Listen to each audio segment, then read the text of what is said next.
Welcome to the Why Not Real Estate Podcast, where you will learn top strategies from world-class real estate investors, both large and small. Why not? Tune in and get started today. Hey, all of my real estate peeps. This is Brian Lucier with the Why Not Real Estate Podcast. Welcome you back to the second half of our interview with Matthew Swierk. Thank you for tuning in. I hope you enjoy the second half of the show. And with no further ado, here's Matt. And our goal is to to have these facilities that it's zero emissions. We have all our own electric safari vehicles. We're growing enough food that supports our guests, but then we can also overflow to some of the villages around us as well. And we look at this starting off in Tanzania, Africa. We're creating a global movement around this, Brian. So this definitely comes in with real estate, because I look at Kenya, Uganda. Within the next 3 years, we'll be in Kenya, Uganda, Tanzania, Rwanda, and Costa Rica. And anywhere that you can find wildlife, I can bring in concepts that we have with the elevated safari experience, and we can interject them into that. And so our goal is really to leave the planet better than when we came here. And we're doing that through the travel space, with 1,000% has to tie in with real estate, because if I didn't have any experience with real estate and I was going to go, even though I haven't built a safari lodge, whether you build a single family house or you build a megaplex, the same process is involved with it. And so I'm grateful that everything started with us saying yes to buying that 3-family.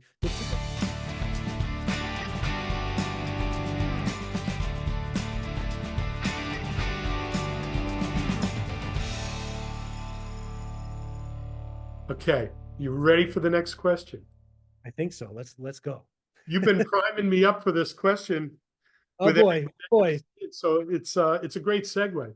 So I'm going to spin the wheel on the time machine here. If you could go back to your beginning some 10, 13 years ago, what advice would you have given yourself, knowing your path and where you had to come? And I'm going to split that in two. What advice would you give to someone starting off today? That's a great question. I think. All right, I'm gonna write down that thought. I'll repeat it. I know this one. So the first part of it. I had a thought that came in of what advice I would give to myself. I think the first question, the first answer I would give you of the advice of getting into specifically with real estate investing is hire a property manager. Why? Hire a property manager. Why? Hire a property manager because, so I think it's important. I'm going to retract that statement. I used to think it was important to be able to get into the weeds of things and make sure you knew how to caulk the tub and do all those things. I spent a lot of time doing that. You spent a lot of time doing that. I mean, you created a business around that. And for me, I had this idea of, well, I'll just do it myself. I'll be able to do it quicker. I'll be able to do it faster. I don't really need to pay someone to do that. And I'll handle the 2:00 in the morning phone calls, which, Brian, that was one of the reasons I didn't want to get into buying rental properties. And I was like, I don't want to deal with that. And you and I both know it's very rare that you get the 2:00 in the morning phone calls, right? It's just, we're amazing creating conversations and situations in our head that don't even exist, right? It's amazing. So for me, I would say hire the property manager, because I said, listen, after the second building, I'll hire a property manager. And then I got the third building, now we're at 10 units, and I had set the goal. I said, all right, 10 units, I'm going to outsource. And then I say, I can continue to do this. Well, I didn't realize how much time I was taking away from my family. I didn't realize how much time I was taking away from myself. And if we really want to look at this as passive income, what business do I have of being in that business all the time? Right? That's not my skill set. Yes, I have fun doing some of those things, but I have no interest in being a plumber. I have no interest in being a carpenter. I'm an awful painter, and I'm not going to go out and learn to do those things. So the advice I would say is, yes, maybe for a small period of time, have some ideas of pricing, because again, you want to be able to manage your property manager, and you want to understand what some of the charges are. So if you have no idea on how, what the cost is to replace a toilet or to repair, a widget, you're blind. So I would say put a plan in place to get property management as quick as possible. And that was something that someone had said to me. They said, Matt, listen, and I'll make up a number. And this is completely made up. I kind of had a number from the past, but I'll overinflate it. They said, when you go buy a property, automatically budget 15% in for property management. Now, I know that's a high number, or I believe it's a high number. Yeah. So we could say 20,000, it doesn't matter. Budget in a certain percentage. So that way, when you actually step out of management of your properties, you don't feel that, oh my gosh, I'm now paying someone to do it, right? Life is all about the who, not the how. And if I want to figure out the how and do it all myself, it's not going to work. So I'm going to find people to outsource. So I think that's what the biggest thing is. And I'll pull back even further, right? So that's when you actually have the property, that's the advice I would say. Before that, have courage. Have courage. My lion example, what's the lion known for? The lion's known for its courage, right? So have the courage to get into this industry. When you start to look at, not compare yourself, you start to look at a guy like a Grant Cardone. You start to look at someone like a Robert Kiyosaki. I don't care if you love him or hate him. You look at someone like a Trump. You look at some of these people that have had massive success with real estate. They all started somewhere. So break through that terror barrier. And if you, again, you can't do it by yourself. So find a coach, find a mentor, find a group. And if you're not in that financial situation to hire a one-on-one coach, find someone and be, Brian, you talked about karma. Do something in exchange for their time. Everyone's time is valuable. And yes, we want to give. It's really nice if someone says, hey, can I buy a coffee? Can I buy a, whatever? And you don't have to do that, but acknowledging that someone's most precious asset, not what they own, it's their time. So when someone invests their time into you, give back to them in some way. And if you can't do it financially, then go do something nice for someone else without any, expectation in return. You'll get rewarded for that. So I splintered that off. So find a mentor, have the courage to step into it, and then budget right when you get that property, start budgeting that you're going to have someone else manage that property for you, unless you want to start a property management company. Because most of us that own property, well, most people I know don't get excited about the property management side. And I tip my hat to you for running a successful property company like that, because I know that there is a different set of challenges than I want to absorb in my day-to-day life. It is one of the hardest aspects of properties, because we have to put the residents and the landlords both on a pedestal and then run back and forth all day long, keeping both of them happy. Yeah, and advocating for each one, right? Like for the resident, you're advocating, for them to the property owner, and then for the property owner, back and forth. So yeah, you wear an interesting set of hats in that business, Brian. But no shoes. No shoes, especially if you're in Aruba. No shoes. I'm barefoot on this interview. So flip the coin.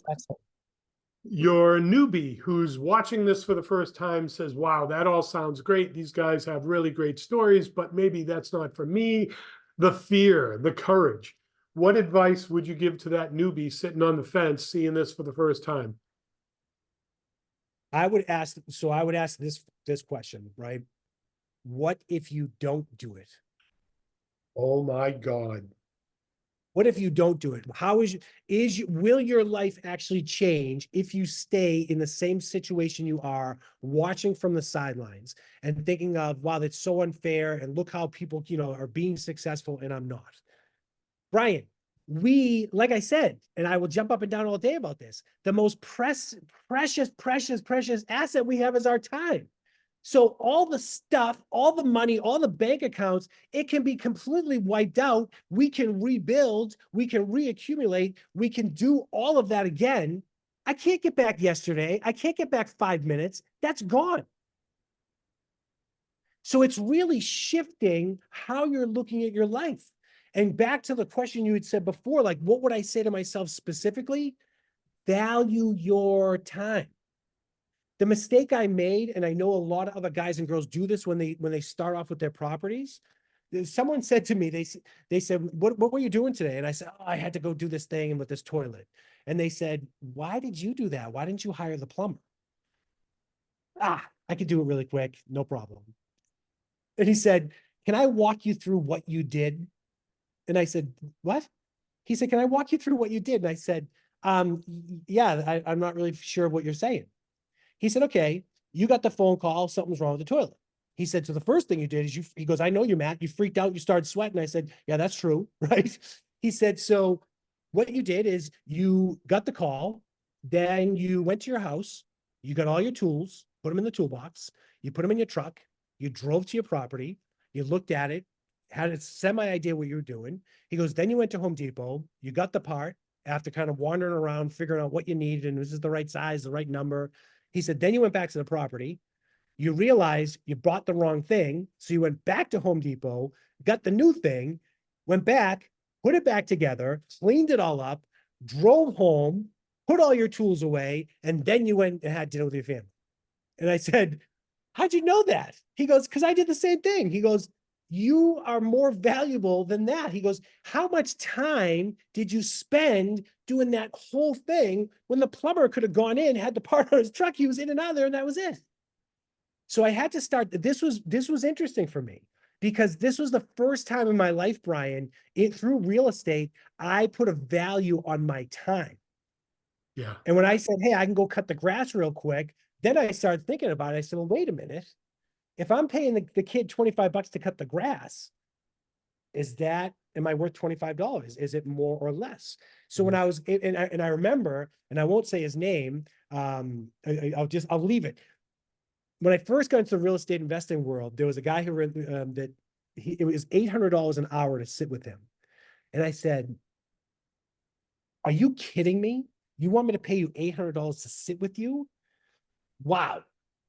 Well, again, I had no value on my time. I was blown away by that. And what I realized was he knows what his time is worth. Yeah. So when I started to look at like, okay, man, am I worth $100 an hour? Am I worth $200? Am I worth $800 an hour? If I'm cutting grass, that's a $25 an hour job and I'm worth, we'll say $800, that's not a good return on my time. Yeah. So I think that would be my advice back to myself of, yes, sometimes I'm going to work in my business of recocking the tub, but am I more valuable of my time? And again, there's a lot of people in the service world that they're extremely good at what they do and they're passionate about what they do, which makes them successful. That's just not my space. Sure. So why would I not outsource them on something they love to do, they're passionate about, where I'm doing something kicking and screaming and I'm not really happy about it? And then I go back to my wife and kids that I've lost all this time because I was going to do it quick, faster, cheaper, and that wasn't the case. And maybe that guy didn't pull the permit. All right, never mind. Go ahead. Next question.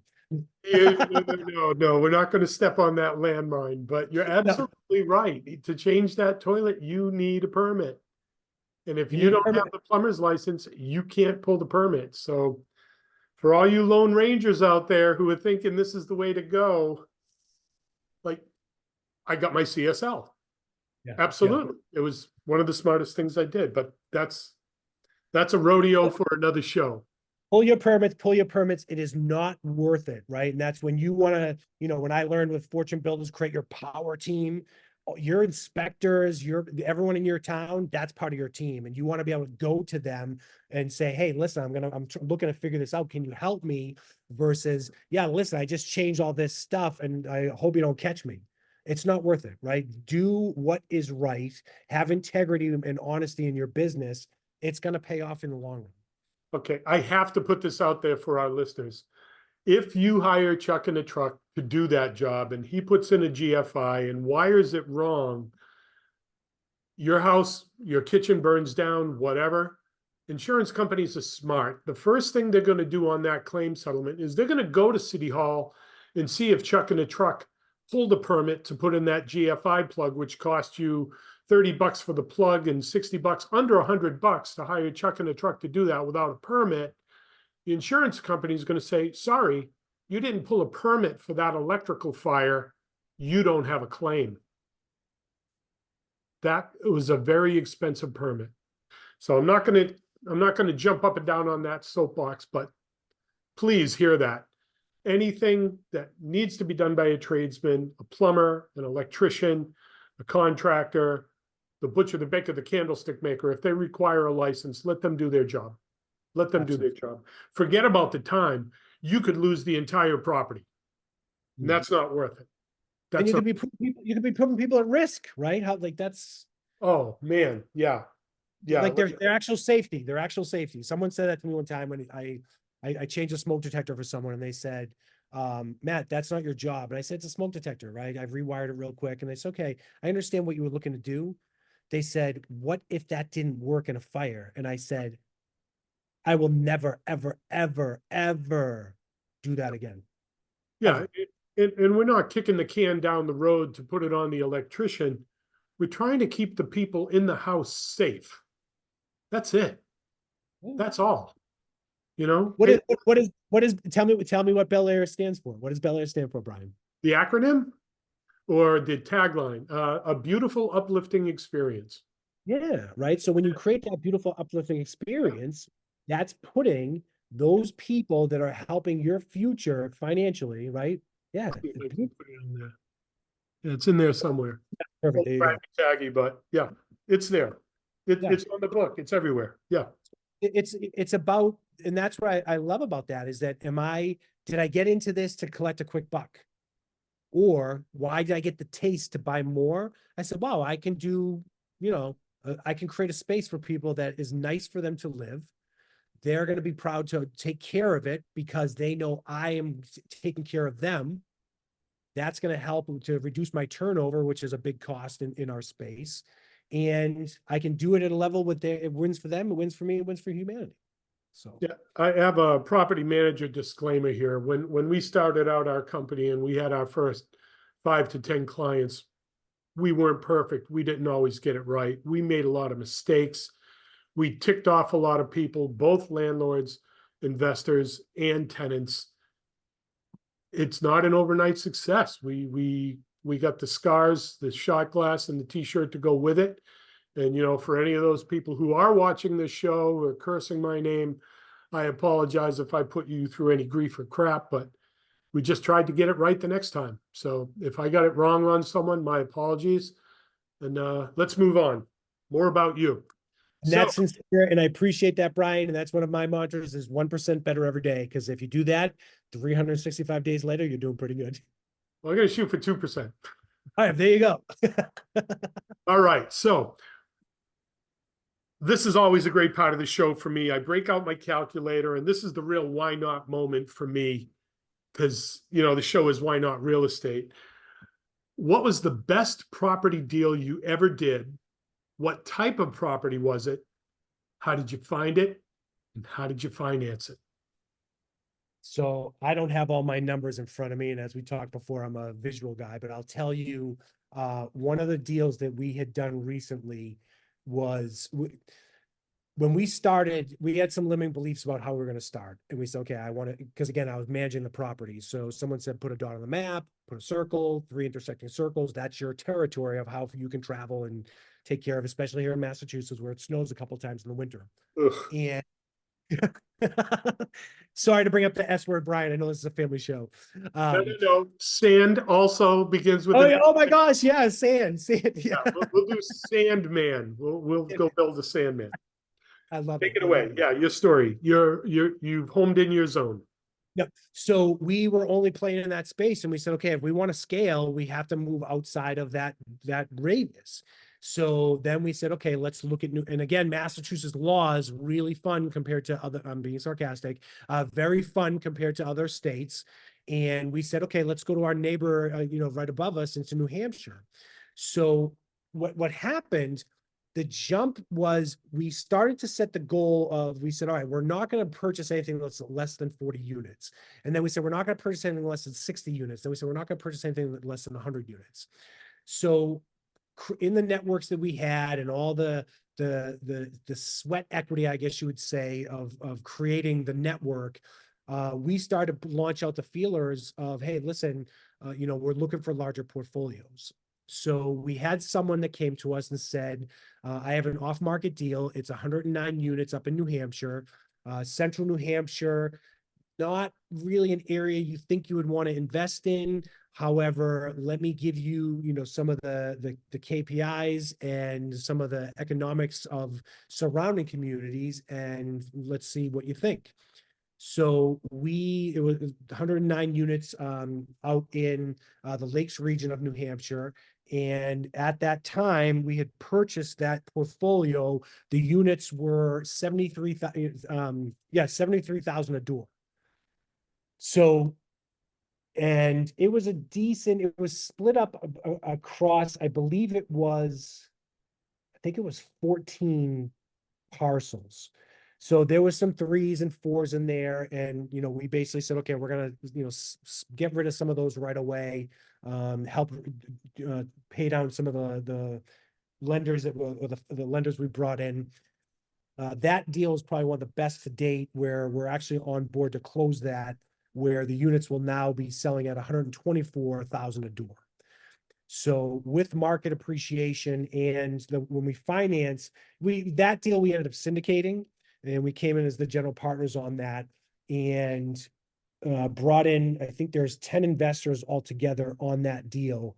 And everyone's really, really excited about that. That's a good cash out for a lot of people that, we're looking into 1031 exchange, some of that money to reduce some of the tax liabilities. So that's another good thing, is make sure you have people that understand the money game. And when you go to sell your properties, there could be a huge capital gains. And the tax code, I'm not going to sit here and get on a rant with our government. The tax codes are very, very confusing. So you need someone that understands the tax code, because again, I'll bring up Donald Trump. A lot of people don't like him, and they say, how could he do all these things? The guy was a master of understanding the system. So you can't get mad at Donald. I mean, hold on. You can get mad at Donald Trump, right? He's consistent. He offends everybody. He doesn't offend the person. He's consistent. So that's one thing. Yes, I do admire about Donald Trump. He's consistent with how he does things. He's been surrounding himself with amazing people. So when people say, look what he's done within the taxes, that's our government has set that up. So if you don't like that, then you get involved with government to change the tax code. I would love the tax code to be one page, and it's simple and easy, and that's it. So back to the question, that deal was brought to us by really just putting the word out to everyone and anyone in our networks, whether it was property managers of, hey, listen, you have clients, like those are some of our, people that we want to be in business with. If you know someone that's selling, reach out to us. There was a lot of agents that were looking for us. So that one specifically came from a partnership of an agent we know that was working with a property manager, that the landlord got tired. He let the properties there was a lot of deferred maintenance. He said, I want to get out. And we said, this looks good for us. We see where these communities are going. And it's almost a 60% return for everyone, which is fantastic. So as you were speaking, I was doing the math and the numbers. At 73 a door, 109, I'm guessing your purchase was 7.957 million, almost 8 million. Mm-hmm. What was the down payment on that? What was your raise that you had to do for that? That's Young's department. She's the funder. I'm the guy on the ground looking for That's all okay. I can help because I'm a little bit on that myself. So 8 million, were you at 20%, 30%? What do you think? Yeah. So we were about 20%, Brian. And that scared the living daylights out of us. That was something we had never done before. We had been involved with, we brought some investors together, gave out there was some debt plays on a brick building down in Worcester that turned out to be an absolute nightmare. That once it's all, like, we're finally on, this has been years in the making to get it to where it's going to be. I always wanted a brick building, and it had a courtyard. So I was like, yeah, this is amazing. Right. So anyway, no emotions when you purchase. You can't do that. What's that? No emotions when you purchase. You can't do that. I just thought it was cool. I wasn't attached to that one. Yeah. And that's, and I'll tell you, Brian, when it comes to the investors, a lot of them, this is, when anyone wants to move really quick, we figured they're just looking to flip their money and do something. We didn't do as much due diligence as we should have. And this person hid a lot of things that we had, especially that a lot of things we didn't know, even if we had gone through diligence. And a lot of the investors said, I don't want to stomach this anymore. Like, how can I get out of this? And it was an idea of selling this property. And I said, listen, Worcester has completely changed. It continues to be on the rise. I said, if we can stomach this, this is going to be one of those, major success stories. And we had one person that pulled out. We said, you know what, we're not going to hold. If you really don't want to be involved with this, we'll buy you guys out of this. The rest of the group, worked together to make that happen. And it was a headache. And I'll tell you that, again, we're finally 3 years later, we're looking to finally turn profits on this. And there was a lot of rehab loans with this, and we'll stab that one. So this one, there was about 20% down, and that was, we were involved with raising money for flips, Brian. So like we need 150,000, right? Never mind coming in, getting, this chunk of money. And that's where the syndication came into play. And that was a whole nother thing we had to cut our teeth on to understand what those rules were, what those laws were, the different groups were involved. The moral of the story with this project, anything that you're doing on a larger scale, even on a small scale, even if it's a 3-family, you need to have the right people around you that understand how to advise you and that can help you, to have the guardrails up, that if you start bumping on the side, they're going to push you back in line to make sure that you're going down a road you're supposed to.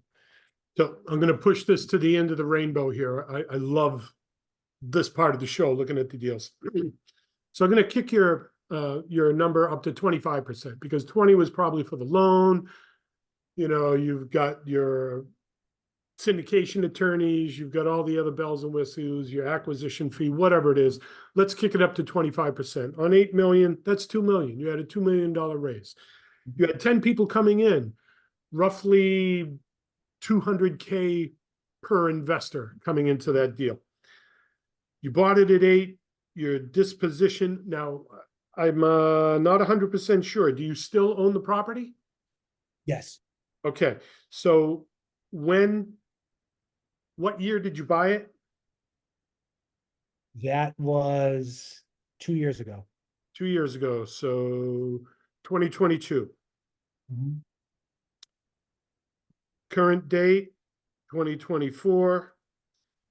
You have realized over 5.5 million increase for the value add. What was the cost of the value add? What did you have to do to that property? You said there was some deferred maintenance. Just a rough price tag. What do you think you had to dump into that property? We averaged about 20,000 a door. Okay. Now again, that's just an overall, because there was some that was a lot less. There was some that was not as much. So there was a decent amount of money that was put in there. And again, Brian, it was done through, for lack of better terms, it was like it was a construction loan. We said, okay, here's the. That's wonderful. Mm-hmm. That's an important piece. That's an important piece. Now, So again, none of this would have been possible if we didn't have some type of experience in the past of a track record, or some of the names that were going on the paper that they could say, okay, wait a minute, we understand who they are, what they are, and doing all of our net sheets. These were, everyone, it was all accredited investors. So to make sure that was going to play out the right way. I'm going to keep drilling down here. Mm-hmm. For the purchase price was 8. Your rehab cost was 2.2. So your all in was 10.1, 10.2-ish. Okay. Mm-hmm. Net on net, 2 years later, you did a value add of 3.3 million. This is where it gets fun. As I fumble with the buttons on my calculator, right? Divided by 24. You can't be fun when you got those skinny fingers. I don't know about that. So you raised equity per month for 2 years, 140,000 a month. It's a really fun project. Yeah, I can imagine. Yeah. That when that closing happens, people are very excited for that to happen. All right, now I'm going to have some more fun, right? Are you an LP and a GP in that deal? I'm just a GP. Okay, all right. So you have 10 LPs, correct? Mhm. All right, so that's really easy. Your LPs generated over 300,000 each on this deal so far if you sold the deal today. Mhm. That is just on the value add for the appreciation for what you did to the property. Whatever they invested, their return back out is 300K. That's 150 a year per investor. And that's why they're saying, find the next deal because we want to do this again. That's like a doctor's salary Mhm. without the So, malpractice lawsuit. and that starts from buying a 3-family and saying, yes, I'm gonna bet on myself. But I mean, we're just looking at the equity that you put into that, right?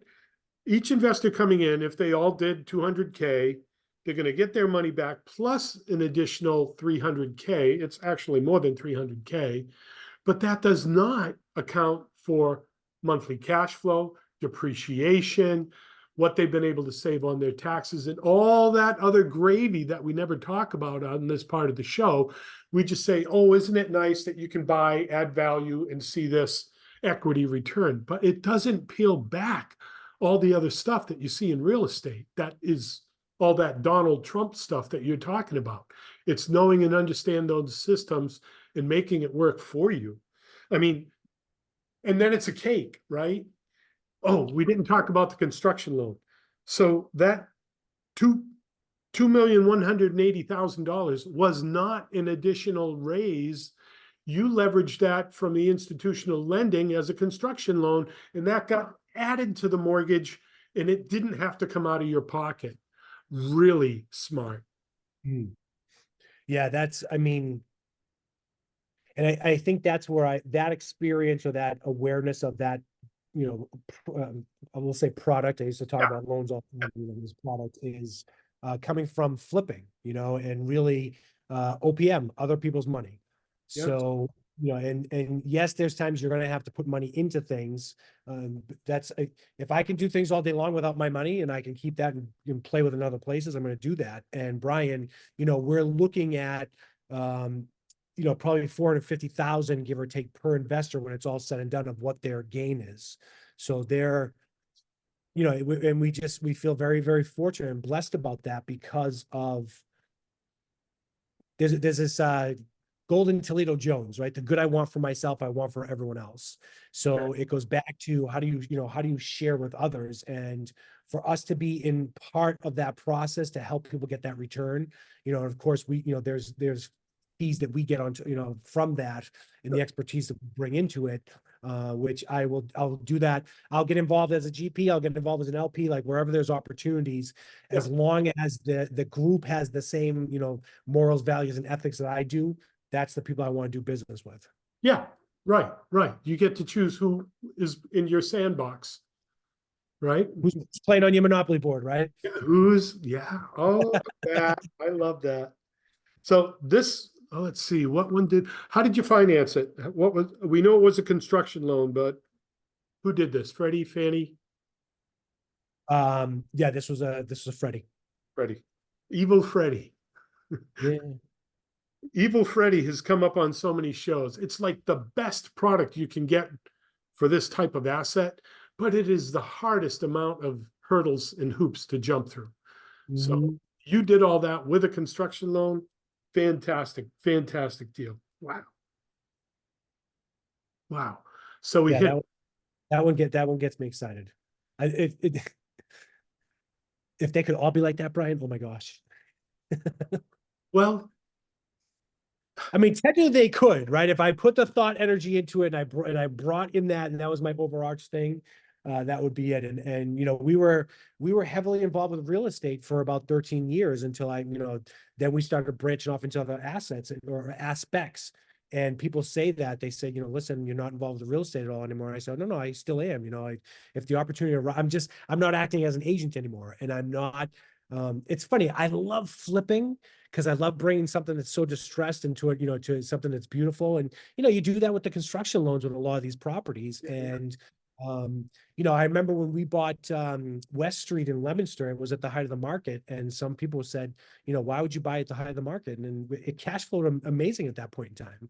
And Yeah. we said, for us, we just looked at cash flow. That was our main, checkpoint. And if we could get the appreciation when we sold it, great. But we were only looking at what's the cash flow, and we did really well with that. And that was another one that I was sad to sell, because that was my first, that was a 4 unit, because we had 3s and 4s, but That's it all, okay. it all, Okay. yeah.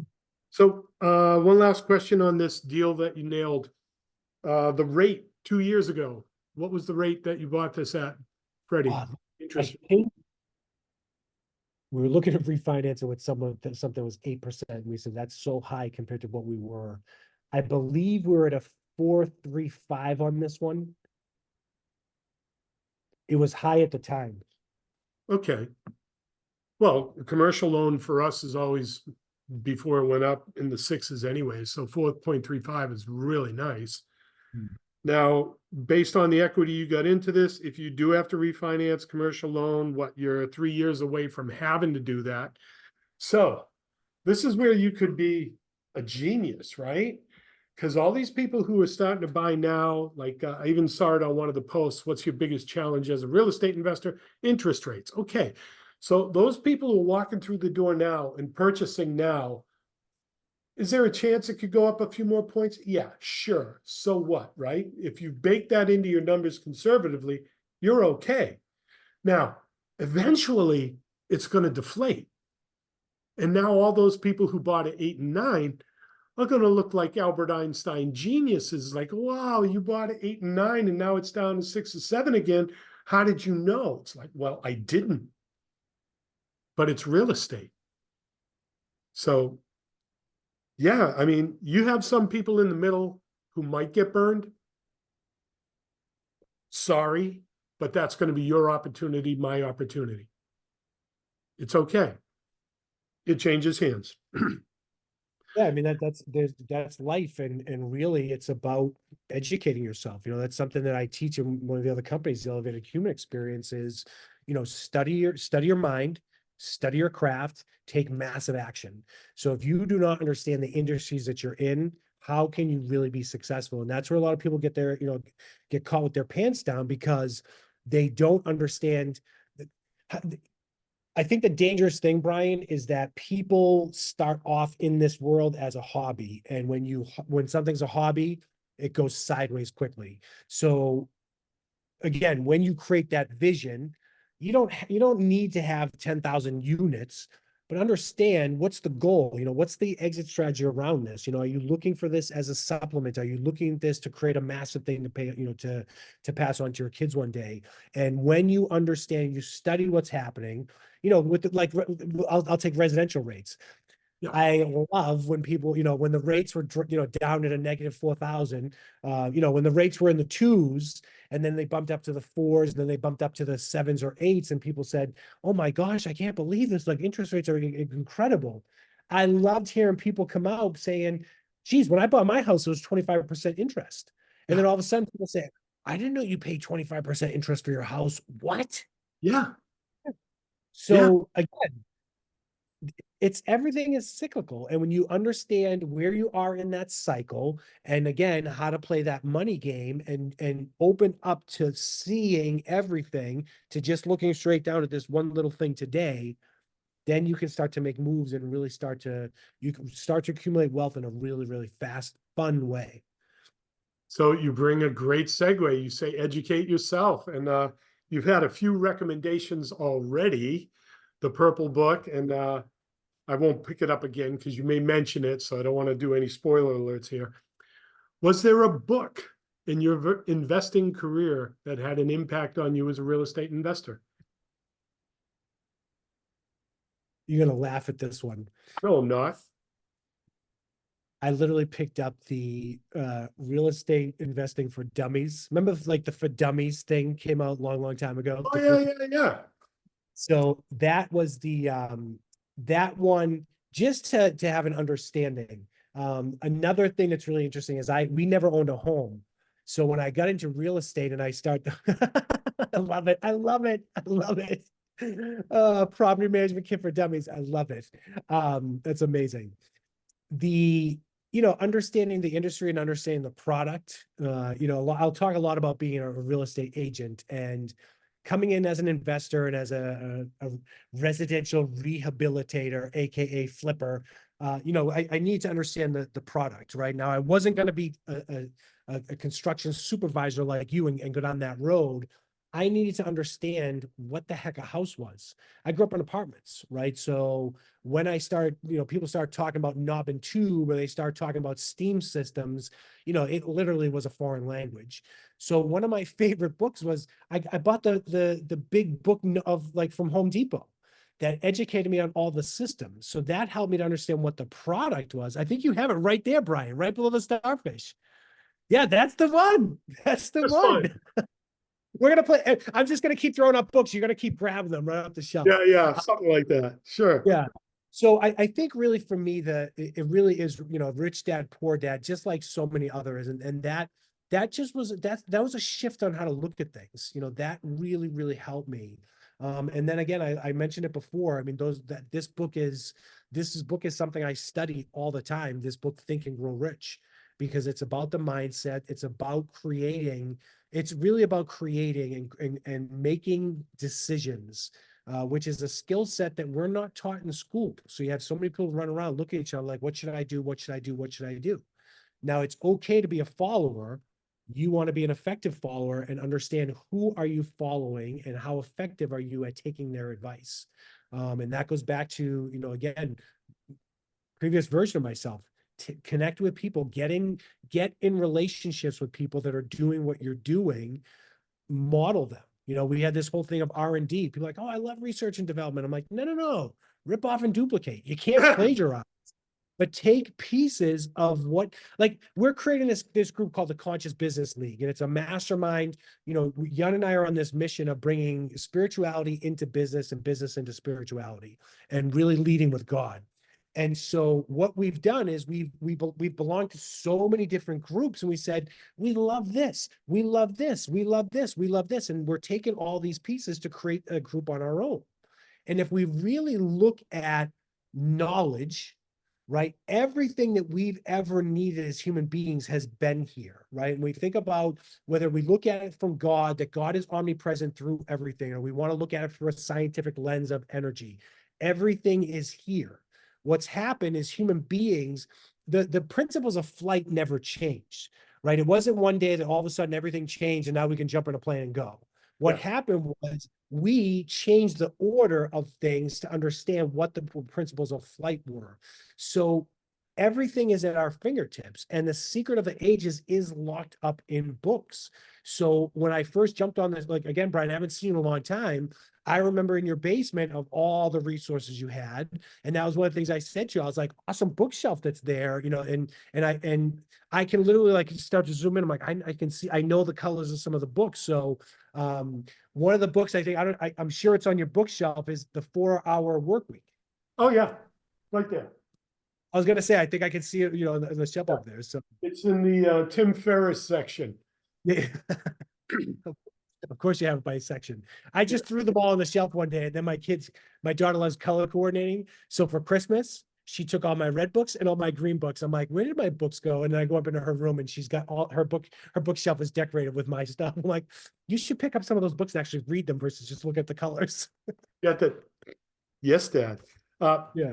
You mentioned Think and Grow Rich a few times on this episode, and I want to underline and emphasize the word grow, because it's not think and be rich. It's not think and get rich. It's not think and hope you're rich. It's grow, which means you have to do the work. Sorry, there's no way around that. The hard work is part of what has to be done. I mean, Matt, and all that you've had to do to get from that 3 unit to the 109, that was not a light switch. That was a process. You had to grow into those shoes. I mean, I didn't start my business and book a flight down here and say, oh yeah, we'll be able to do this. No. Like, it was a 24-year success overnight, right? So yeah, you've given us quite a few books. I do want to hold this one up just one more time. You had mentioned this one early. This was one of my favorites, Michael Gerber. So we're going to have a whole book section down in the notes on your podcast. We're almost there. It's almost dinner time for you. I think I've got you a 6:45 here. You've already answered the second book. You gave me a second, a third, a fourth, and a fifth. So thank you so much for that. So Brian, you said that, I love how you emphasize grow. Yeah. And the equation is be, do, have. Who are you becoming, right? What are you doing? So in my space, there's a lot of conversation about the law of attraction, right? And years ago, there was a book called The Secret, and everyone got excited and said, all you got to do is, right? All you got to do is think about the thing, and it's going to pop up in your world. Well, everyone got all excited about this concept, which is really all about universal laws, the God's MOs of how the universe works, or this universe specifically. And it was interesting because a lot of people said, okay, that's a bunch of phooey, like that law of attraction thing doesn't work. Well, they made a follow-up to that was beyond the law of attraction. And the whole point of that it was on Netflix. The whole point was you have to put the action into it. Yeah. Right. Study your mind, study your craft, and take massive action. We cannot just sit sit here and say, it's going to come, it's going to come, it's going to come. What we focus on expands 1,000%. Where the focus goes, the energy flows. If we're not putting the work into it, it's never going to come. It's never going to come. Do you know the story of IBM with Tom Watson? Refresh me. Okay. So when Tom Watson was coming up with the concept of IBM, he envisioned all this stuff, maybe took the pages out of Michael Gerber's E-Myth. I don't know. But he envisioned all this and he built out the systems and operations. And his mantra was, okay, we're not going to become that company. We're going to be that company from day one. We're not going to grow into that position. We're going to assume that position from day one. And this is who we are out of the gate. That's hard for some people to swallow because like, well, I have to do this and what if, and maybe not now, maybe tomorrow. Tom Watson said, no. We all the way down to the pinstripes on the ties, because you're shaking your head yes right now. What happens when you have a pinstripe on a tie and you shake your head yes? You've got those stripes going down in front of the other person and their eyes are going to follow it, and their head is going to shake yes, and their brain is going to say, okay, I'm shaking my head yes, I guess I agree with you. And all that was planned out with Tom Watson right from the beginning. And so many other places. If you want to achieve this or do that, today you have to be that person. Like 8-pack abs, I needed to be that person. Instead of eating like a bowl the size of my brain of Cocoa Puffs, I had to say, okay, well, what does 4 ounces of grilled chicken look like? And, make that, I had to be that person. Like, did I get there overnight? No, but I had to be that person today to continually compound that effect for tomorrow. And that's what, society has gotten into this, this is no secret. We're in this instant gratification. So everything is a process, right? And I unfortunately went on the other side, Brian. I put some pounds on and I can't, if I make that shift, I'm like, all right, now I start eating some protein powder. I can't all of a sudden expect tomorrow it's just going to drop off, right? And how many of us that our society does that? We plant a seed, we look at the ground and we say, man, I just planted this yesterday. Like, why is the corn not like growing? Why I can't eat this? Well, you don't go back in and dig up the seed and still, if it's there, you continue to do the process of watering it, fertilizing, take the bad, the weeds away from it. You make sure that the soil is cultivated before you even drop that seed in there, so it has the best chance possible. And I think that's where, society, we have so many amazing tools, but everyone wants it now. I do the same thing. I'm like, send an email, and all of a sudden I send the email and they're like, it's not here yet. I was like, give it an extra 10 seconds. It's gonna, I sent it. I swear, so.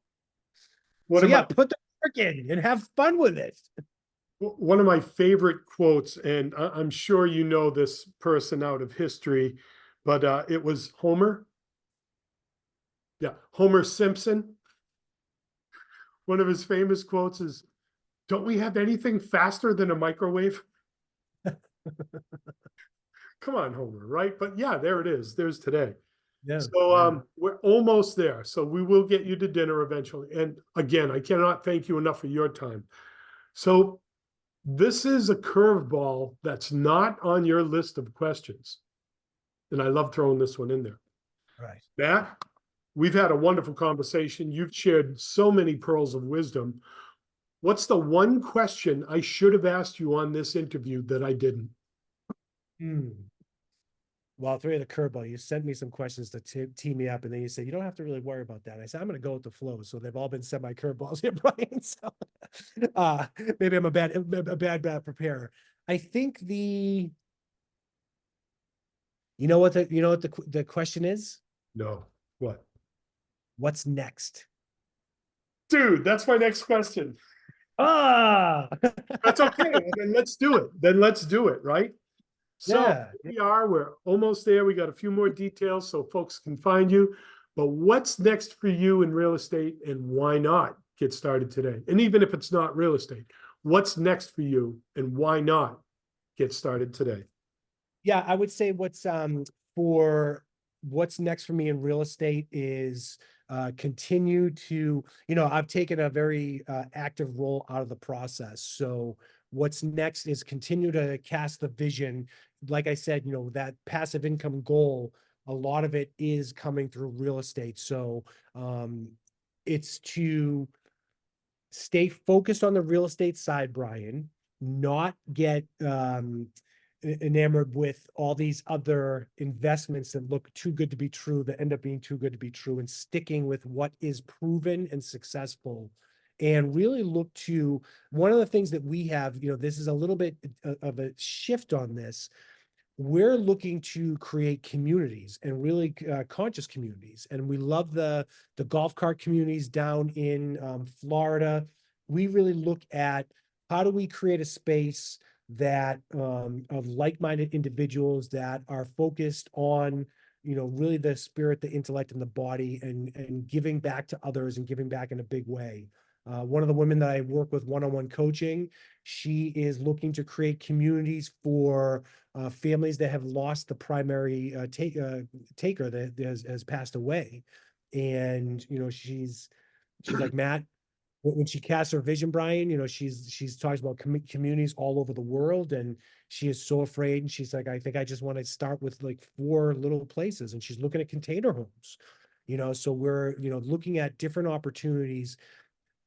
We really want to be the dream igniters, and we want to partner with people that have these missions that really tug on the hearts, and are in spaces where people are vulnerable. It's great to just have the apartment buildings.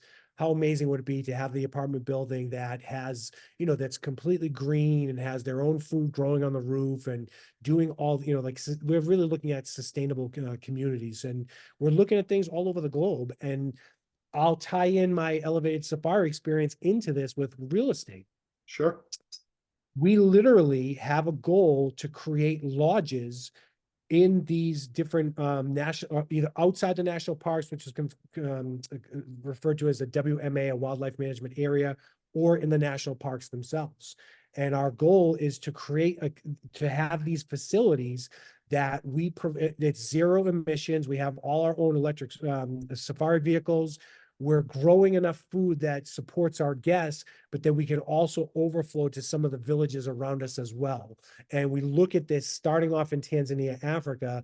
We're creating a global movement around this, Brian. So this definitely comes in with real estate, because I look at Kenya, Uganda. Within the next 3 years, we'll be in Kenya, Uganda, Tanzania, Rwanda, and Costa Rica. And anywhere that you can find wildlife, I can bring in concepts that we have with the elevated safari experience, and we can interject them into that. And so our goal is really to leave the planet better than when we came here. And we're doing that through the travel space, with 1,000% has to tie in with real estate, because if I didn't have any experience with real estate and I was going to go, even though I haven't built a safari lodge, whether you build a single family house or you build a megaplex, the same process is involved with it. And so I'm grateful that everything started with us saying yes to buying that 3-family that took us a year. It took us 1 year to find the right place to fit our lifestyle, because the agent that we worked with said, listen, you guys are super busy with your dry cleaners and your kids. You can't be buying a fixer upper. You've got to get into something that's turnkey. And I know you see the value of buying a fixer upper. You can't do it right now. So it was really important for us to understand what we were getting into. And I'm so grateful that we said yes to that, and that, we're still in this world, and, we're looking to expand and grow. So, and I love offering that, especially people that are brand new. I love having conversations with people. Yes, I do one-on-one coaching. I do one-on-one coaching in the space of real estate investing and real estate agent space. But I love just having a conversation, and that was my favorite, is going to the real estate groups, and especially seeing the wallflower that was really shy and nervous, because that was me at one point in time.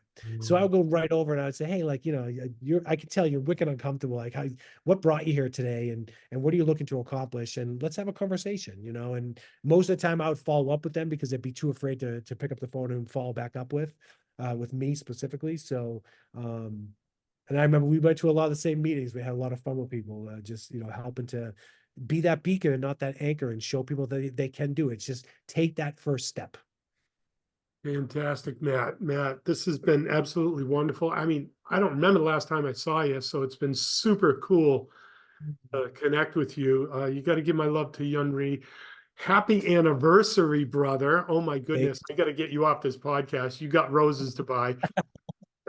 So for my guests, my listeners today, so many different facets that they could reach out to. How would you want them to get in touch with you today? I would say either, you can email me, or cell phone.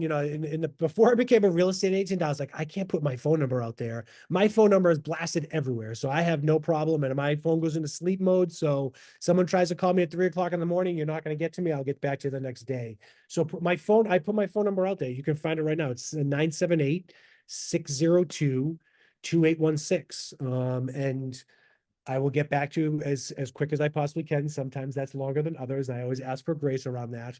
And then really to the main the main email I use is matt@elevatedsafariexperience.com. Everything comes through there, because that is I found my passion. I'm able to follow through on that passion because of saying yes to real estate, creating passive income to support me through some of my ventures, understand some of my burn rate with